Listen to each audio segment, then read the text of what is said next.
Friends, स्वागत है आपका अपने चैनल क्रैक एग्जाम में शिवी क्लासेस में। अगर आपने महेश्वर सूत्र की वीडियो नहीं देखी है तो आप महेश्वर सूत्र की वीडियो देख लीजिए, क्योंकि महेश्वर सूत्र से ही रिलेटेड है आज का हमारा टॉपिक है संस्कृत वर्णमाला। संस्कृत वर्णमाला में हम देखेंगे कि वर्ण या अक्षर क्या होता है, स्वर किसे कहते हैं, व्यंजन किसे कहते हैं। वर्णमाला हमारे दो पार्ट में आएगा। पहले पार्ट में हम इतना डिस्कस करेंगे और दूसरे पार्ट में स्वरों और व्यंजनों के विभाजन के बारे में जानेंगे। तो चलिए स्टार्ट करते हैं आज का टॉपिक। वर्ण या अक्षर क्या होता है? ना क्षरति इति अक्षरा, जिसका कभी क्षय ना हो, जो नष्ट ना हो, उसे ही वर्ण या अक्षर कहते हैं। तो चलिए समझते हैं क्या है वर्ण। हम मुख से जिन ध्वनियों का उच्चारण करते हैं उन्हें वर्ण कहते हैं। इन ध्वनियों का उच्चारण कहाँ से होता है? हमारे मुख से। जैसे अ, ई, उ, क, ख, ये सब वर्ण कहे जाते हैं।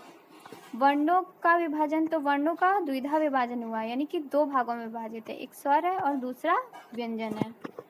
स्वर किसे कहते हैं? स्वयं राजन्ते इति स्वराः। स्वर जो स्वयं पर राज करे, जिस पर खुद का नियंत्रण हो, उसे ही स्वर कहते हैं। स्वरों को भी हम कई भागों में बांटते हैं, जिसमें हम देखते हैं स्वरों की संख्या कितनी है। तो स्वरों की संख्या 9 है।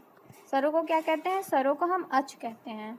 इसमें कितने कितने स्वर हैं? तो मूल स्वर है 5, मूल स्वर 5 है और संयुक्त स्वर 4 है। अ, ई, उ, री, री। आयुड़ से लेकर ऋ तक, एओं से अयोस तक संयुक्त स्वर बनेगा। ए, ओ, ए, औ। मूल स्वरों की संख्या कितनी है? तो क्वेश्चन, तो इसका आंसर होगा मूल स्वरों की संख्या 5 है। संयुक्त स्वरों की कितनी है? 4। तो टोटल कितने हो गए? 9। और स्वरों को हम क्या कहते हैं? तो स्वरों को हम अच भी कहते हैं।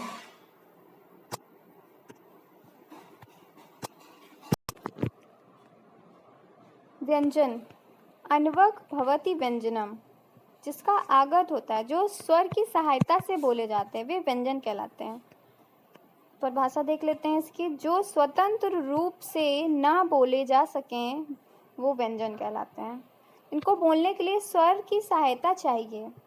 का धन आ मिलकर का, क्या हम का को बिना आ की सहायता से बोल सकते हैं? नहीं, बिल्कुल नहीं बोल सकते। और व्यंजन की मात्रा कितनी होती है? तो व्यंजन अर्धमात्रिक होते हैं। व्यंजन की आधी मात्रा होती है, इसीलिए इस पर हलंत लगा होता है। व्यंजन को और क्या कहते हैं? तो हम व्यंजन को हल कहते हैं। ये इनकी संख्या कितनी होती है? तो महेश्वर सूत्र में हमने बताया था, इसकी संख्या 33 होती है। वर्णमाला क्या है? तो वर्णों का व्यवस्थित समूह, वर्णों का जो व्यवस्थित समूह होगा उसे ही हम कहेंगे वर्णमाला। कितने वर्ग होते हैं? तो 5 वर्ग होते हैं। कु, चू, टू, तू, पू, यानी कि का वर्ग, चा वर्ग, टा वर्ग, ता वर्ग, पा वर्ग। प्रत्येक वर्ग में 5 अक्षर। का वर्ग में क, ख, ग, घ, अंगा। चा वर्ग में च, छ, ज, झ, ञ। टा वर्ग में ट, ठ, ड, ढ, ड़। ता वर्ग में त, थ, द, ध, न। पा वर्ग में प, फ, ब, भ, म। का वर्ग का उच्चारण स्थान कंठ। चा वर्ग का तालु।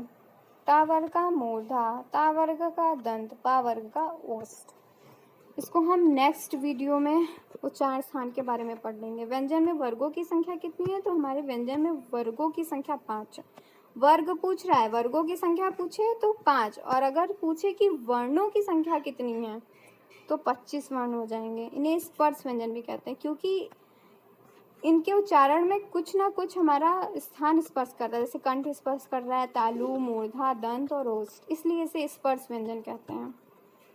सूत्र क्या है? कादेव मसाना स्पर्शा, का से लेकर म तक के व्यंजन स्पर्श व्यंजन कहे जाते हैं, इसलिए सूत्र ये है कादेव मसाना स्पर्शा। अगर आप डीएलएड में सूत्रों को लिखते हैं तो आपके मार्क्स फुल मिलते हैं, अगर आप याद कर पाए तो। चलिए बढ़ते हैं आगे। उदितः, उदित किसे कहते हैं? कु, चू, टू, तू, पू, एते उदिता। ये जो वर्गों के पहले पहले अक्षर है, जिसमें सारे वर्ण समाहित हैं, इसे ही हम उदित कहते हैं। ऊ की क्या हो जाती है? इत संज्ञा हो जाती है। इत संज्ञा क्या होता है? जिसमें वर्णों का लोप हो जाता है। किस सूत्र से? तस्य लोपा सूत्र से।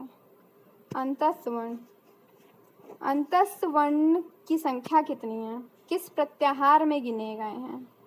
और वर्ण कौन कौन से? यहाँ से इतने क्वेश्चन बनते हैं। तो अंतस्थ वर्णों को यण प्रत्याहार में गिनाया गया है। कौन से प्रत्याहार में? यण प्रत्याहार में, जिसमें वर्ण कितने आते हैं? यणो अंतस्था में या, वा, रा और ला 4 वर्ण आते हैं, जिसमें अर्धस्वर कौन से हैं? या और वा। ऊष्म वर्णों की बात कर लेते हैं। ऊष्म वर्णों को कहते हैं शल उष्माणा। शल उष्माणा यानी शल प्रत्याहार के वर्ण श, स, ह 4 वर्ण आते हैं, इन्हें ऊष्म वर्ण कहते हैं। इनको बोलने में हमारे मुख से ऊष्मा निकलती है, गर्म वायु निकलती है, इसलिए इसे ऊष्म वर्ण कहते हैं। तो आज की वीडियो में इतना ही। अगर आपको वीडियो अच्छी लगी तो प्लीज़ लाइक करिए, सब्सक्राइब करिए, कमेंट करिए और अपने सुझाव जरूर दीजिए। Thank you.